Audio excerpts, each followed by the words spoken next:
태국 뉴스를 가장 쉽고 빠르게 전해주는 영준이의 태국 뉴스룸. 구독과 좋아요는 사랑입니다. 영준이의 태국 뉴스룸 시작합니다. 2024년 태국 외국인 콘도 소유권 이전 통계에서 중국인이 가장 많은 거래를 기록했으며 인도인은 가장 높은 평균 구매 가격을 기록했습니다. 태국 부동산 정보센터에 따르면 중국인은 5,670건으로 1위를 유지했으며 인도인은 평균 590만 바트로 가장 비싼 가격에 구매했습니다. 이는 중국인의 평균 구매 가격보다 높습니다. 2024년 외국인 콘도 거래는 전년 대비 1% 증가했으며 중국, 인도, 미얀마, 러시아, 대만, 미국 순서로 포함되었습니다. 한국의 특목고에 해당하는 태국 명문 뜨리암 우돔 학교의 2025학년도 입학시험은 3월 6일 임팩트 무앙텅타니에서 개최됩니다.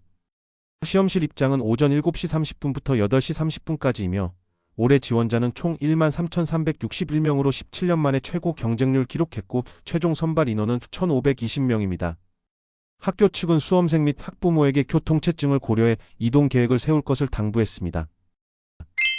캐나다와 미국이 태국에 수용 중이던 위구르족 48명의 재정착을 제한했지만 태국은 중국과의 관계 악화를 우려해 이를 거부하고 지난주 이들을 비밀리에 중국으로 송환했다고 로이터가 보도했습니다. 태국 정부는 법과 인권 의무에 따른 결정이었다고 주장했으나 유엔과 국제사회는 강하게 비판했습니다. 미국, 캐나다, 호주는 이들의 재정착을 제한했지만 받아들여지지 않았습니다.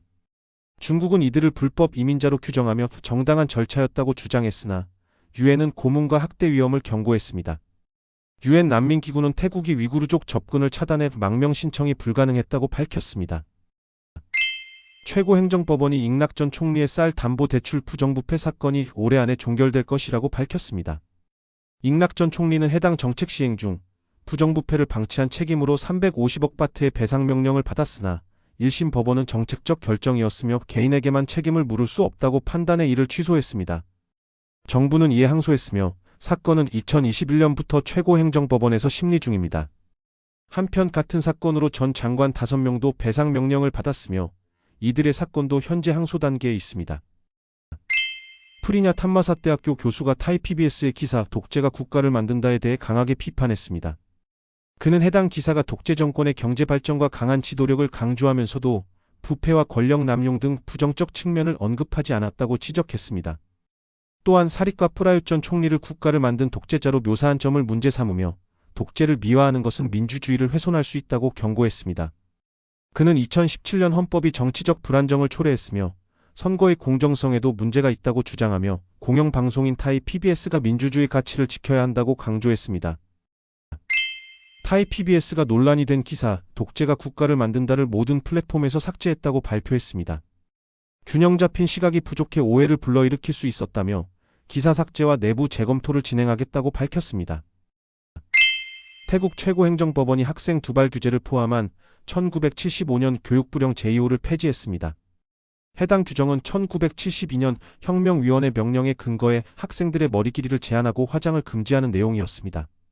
법원은 이 규정이 시대 변화와 학생 개별적 정체성을 반영하지 못하며 아동권 보호법 및 헌법이 보장하는 신체 자유를 과도하게 제한한다고 판단했습니다. 이에 따라 교육부령이 위헌이라 보고 폐지를 결정했습니다. 푸켓 카타피치에서 50대 외국인 여성 관광객이 숨진 채 발견되었습니다. 현지 라이프가드가 경찰에 신고했으며 경찰과 의료진이 현장에 출동해 조사를 진행했습니다. 숨진 여성은 수영복 차림으로 모래 위에 엎드린 상태였으며 등과 다리에 붉은 발진이 있었으나 외상이나 폭행 흔적은 발견되지 않았습니다. 경찰은 정확한 사인을 밝히기 위해 병원에서 추가 부검을 실시할 예정입니다. 수판부리에서 돼지 130마리를 싣고 가던 11륜 트럭이 도로를 이탈해 관계수로로 추락하는 사고가 발생했다고 밝혔습니다. 트럭은 반쯤 물에 잠긴 채 전복되었으며 돼지들이 물에서 울부짖는 모습이 목격되었습니다. 구조대와 주민들이 약 2시간 동안 구조 작업을 벌였으나 30-40마리만 생존하고 나머지 100여 마리는 익사했습니다. 운전자인 38세 남성은 운전 중 물건을 집으려다 차량이 균형을 잃고 추락했다고 진술했습니다. 태국 경찰이 치앙마이 공항에서 대마꽃 100kg을 밀반출하려던 외국인 4명을 적발했다고 발표했습니다. 3월 2일부터 4일까지 말레이시아, 영국, 독일 국적자들이 대마를 두바이, 홍콩, 싱가포르를 경유해 런던으로 보내려다 적발되었습니다. 하지만 태국법의 허점을 이용해 대마를 몰수당하면 처벌받지 않는 점을 악용했으며 일부는 몰수 후 석방되었습니다. 분간 경찰과 해군 국경 감시대가 마약 필로폰 117kg을 밀반출하려던 부부를 검거했습니다. 수사팀은 첩보를 받고 분간, 농카이 고속도로에서 용의자 차량을 검문 픽업 트럭에서 마약이 담긴 자루 3개를 발견했습니다. 용의자 부부는 지인이 돈을 갚겠다며 유인한 후 마약 운반을 강요했다고 주장했으며 경찰은 마약 소지, 유통 혐의로 추가 수사 중입니다. 이상 영준이의 태국 뉴스룸을 마치겠습니다. 감사합니다.